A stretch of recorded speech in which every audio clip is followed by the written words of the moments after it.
I'm here with Justin O'Neill, whose father, Leo O'Neill, was a former worker of the GE plant in Peterborough. So, Justin, tell me a little bit about your relationship with John and how you met him.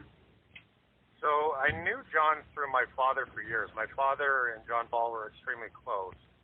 And so they would be talking on the phone almost every night. I could hear them talking on the phone. So I just knew him more as a family friend, to be quite honest with you, throughout my childhood. And then the last time I saw him actually was at my father's funeral. So, and actually while my father was sick, he came to visit him quite a few times.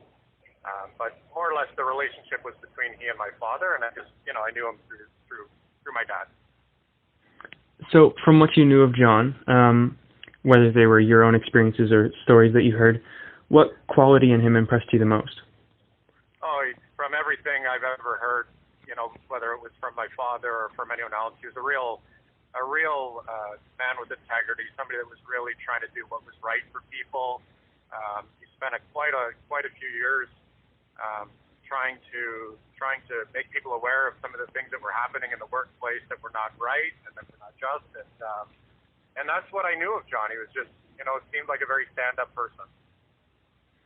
And what impact do you believe that John's work as an advocate for this issue, what impact do you believe he had on achieving justice for workers that were injured?